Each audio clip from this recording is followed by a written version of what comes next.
Hello, nail friends. It's time for another video. Today we're going to be exploring, I'm going to attempt once again to do frocking polish and frocking glitter. We'll see if I can talk, right? I'm already not talking well. Ha! This is what happens when I edit for hours. So, I have started with a pink base.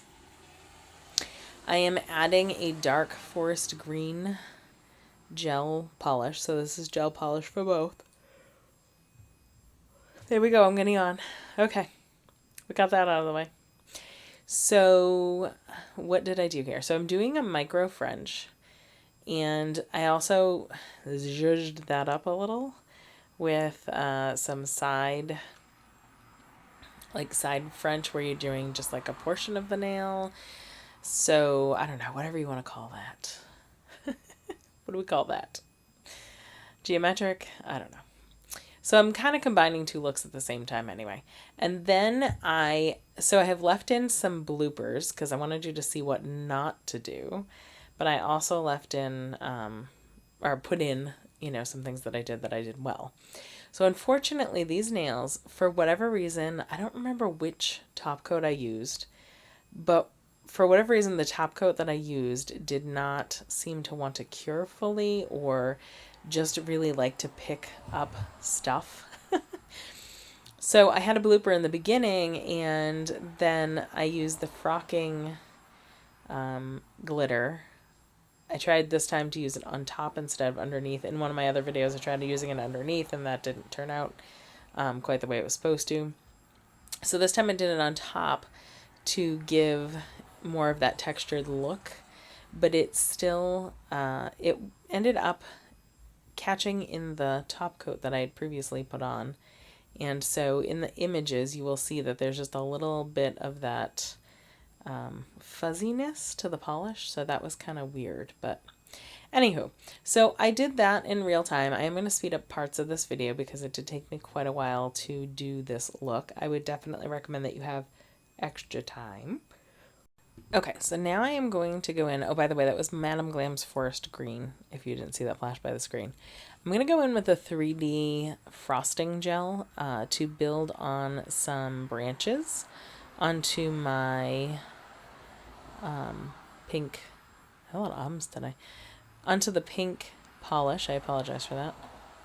Because what I want to do is chrome over this and give it a little bit of a 3D effect without it being really textured. So for those clients that like their nails smooth, this could be an option for them. It's the first time I've really gotten to use the 3D gel. I purchased it a while ago and I used it I think once and then didn't get back to using it again. So I had seen a few sets recently of nails for fall that incorporated these sort of branches with like berries and leaves and things like that. And I was like, okay, that's cool. We could do that. So this is my attempt at it. But I was attempting to use the frocking glitter at the same time because I was trying to find some new uses for the frocking glitter because I have to admit that I'm struggling a little with the purpose and use of that textured, I don't know. I think I said in the last video that I did with the frocking glitter, I said it would be great for sweater nails. I still haven't done sweater nails. It's not like January yet. That's when I do things like sweater nails. But anyway, so moving on. So you can see that I'm not being very careful about this. Like, it's one of those situations where whenever you're doing branches, I feel like the messier the better. If you think it through too much, what you end up doing is duplicating the exact same branch over and over and over again. And I did not want to duplicate the same branch over and over again. So I've started at different angles intentionally. Like sometimes I'm starting from the side or the bottom or the top. And I'm basically just drawing in some squiggly, messy kind of lines that will eventually be chromed over with gold chrome. And then we're going to put the leaves on after that. So I have top coated the underneath. I didn't show that part, but I do want to mention that. So I did top coat these after I put the green polish on.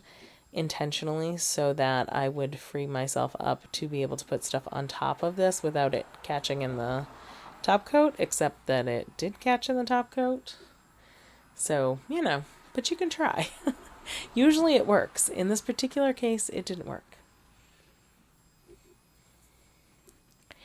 I'm going to finish these and then I will cure them for about 30 seconds in the light. This particular nail, you're going to notice I'm not going to put any branches on. That's because that is going to be our gem nail, which I'm going to tie in a little bit of gold to, and also some green, because that's sort of our theme with this set of nails.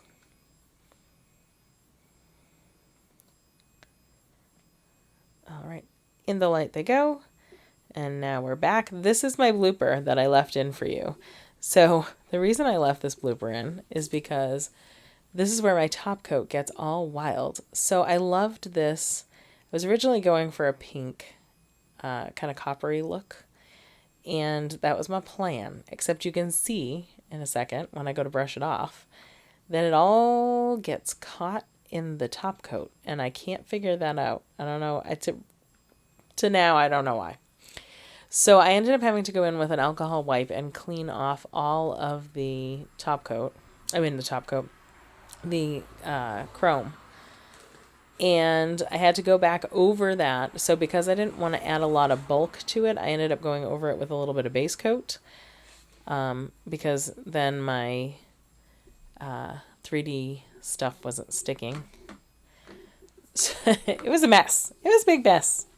But I finally got it squared away. So I took my fine brush, went over the top with top coat. So if you ever mess up on a 3D, there you go. You just take a little top coat, or base coat, not top coat, base coat. I don't know what I'm talking about. Take a little base coat and go over your design and it'll stick just fine.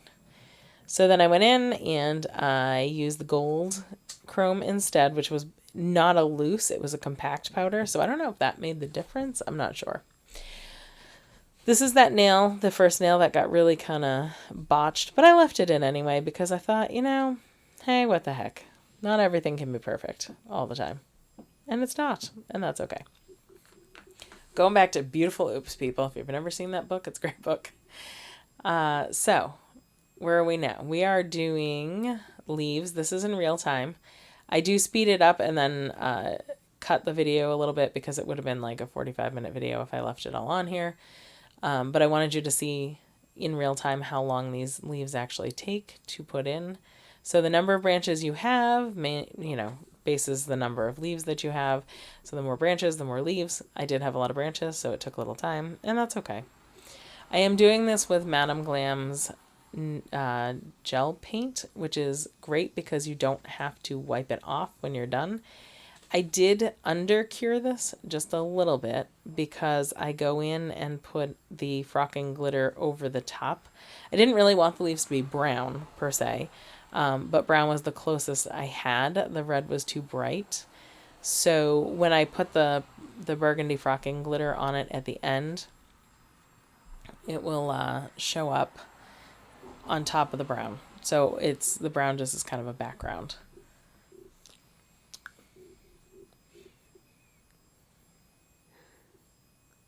Some more leaves. This is where I speed the video up a little bit, which you can tell because my hand is moving a whole lot faster right now. Which is not how fast I really do leaves. Leaves do take a little bit of time. There's no getting around it. If you have not checked out some of my other videos, I strongly recommend that you do. If you have checked out my other videos and you like what I'm doing, please feel free to share it on social media. I also have an Instagram account and a web page, though I guarantee you that my web page is out of date because it's the last thing I tend to update. So my apologies for that if you've been there recently. But overall, yeah, go check those things out. I post videos at least once a week, or I try to. If I miss a week, that would be really odd for me. But sometimes I get really lucky and I get to post more than one video in a week. Lately, I've been managing, I think, 2 videos a week, which is phenomenal in my world because I've got a lot going on. But sometimes I get lost in my work, and then I have lots of stuff to edit. Okay, so back to our nails. I just cured all of the other nails, so those are in the light, and while that's happening, I'm going to pull out some gemstones, and we're going to look at gemstones for a minute, apparently, because I didn't cut this part of the video out. Uh-oh. There we go. I'm putting some gel glue down on the side there. It is a gel glue, and this is the Frocking Glitter that I was telling you about. It's clumpy and weird. I'm going to show it to you again. I showed it in one of my other videos too. It's a strange product, but okay. So we're going to pat this into those slightly undecured leaves. And once we're done, I take my brush and just brush away the excess. And this worked beautifully, so that's good. Like I said, there was a little bit of it left. Wasn't super happy, but that was my top coat, I think, less than it was the actual products. I'll show you one or two more of these, and then we're going to put those gemstones on that last nail. The gemstones I got from Amazon in the little pots, they're a mix, which is kind of nice because I don't use a lot of those larger shapes often, so I wouldn't buy a whole pack of those on my own. But this is kind of cool because they come in a little group and it all works out. So we're going to incorporate that gold and green. I should have actually incorporated a little red had I thought about it, but I didn't. Que sera. So I'm just sorting them out a little and putting them in, some of it in the cover and some of it in the pot so that I can see the different sizes a little more easily. I'm going to put my gem glue down first, and then you're going to watch me struggle because I did. The longer piece doesn't curve, obviously. And that's something you have to be aware of if you're doing this at the salon. Anytime you're using stones that don't curve, they're going to stick out, which means they're going to catch on everything if you're not careful. So what you're going to see me do is put this down first, and I'm going to fight with it for a minute because I want it at a particular angle that matches the other stripes on the nail. And then I'm going to freeze it. When I take it back out, I'm going to go in and I'm going to fill in all along the edge first with that glue. And you can see it's a fairly thick bead of glue that I'm putting in there. The reason for that is because you have to fill that underside where it's not touching the nail so that it doesn't catch on your client's clothes and also on, any other number of things, because then they're just going to end up pulling the gemstones off and hurting themselves, and they won't be happy with you. But hey. It's the price you pay for gemstones. I'm just kidding. Now I'm going to go in and alternate that champagne-y gold color with the emerald green color, which is beautiful. I feel like I'm going to use that again at Christmas because it's so beautiful. And, green is popular right now. That foresty emeraldy green is really popular for this time of year right now. I keep seeing the buffalo plaid that we had in red last year. I keep seeing it everywhere in green now. It's like wrapping paper and shirts and pants and scarves, and I feel like everything. I'm not going to show you all of the placement of these crystals because it is the repetitiveness of the same thing. So I'm going to go around the edge with the gold and the green alternating, and then I do put a larger stone at the top and the bottom and smaller, like small and medium stones along the sides. And I will show you once I get that all cured what that's going to look like at the end. But I will show you a few more. I'm really struggling. Clearly, I'm struggling with those gemstones. I get smart and finally, pick up my tweezers. Because, I should have done that 5 minutes ago. And then I'm going to keep placing, as you can see, around the edge of the nail. The thing with gemstones, too, when you're placing such a long string of them like this, you do have to be a little bit careful because if you have too much gem glue, they're going to slide. If you have too little gem glue, then they won't set properly. So just be aware of that. All right, these are my other nails. I did not top coat over the Frocking glitter once I was done. I just recured those for a few seconds. And I also did not top coat over the gemstones. I just went in and made sure I filled in between the different stones so that they wouldn't catch. And I'm just going to take a little alcohol and wipe off the top just to make sure they're nice and shiny. Look at that. So shiny. And there you go. This was a fun set to do. It was not my most perfect set, but I hope you enjoyed it just the same. That's where you can see a little bit of that frocking glitter that ran down. But anyway, have a lovely afternoon, evening, or morning, wherever you are in your day, and I will see you next time. Keep watching.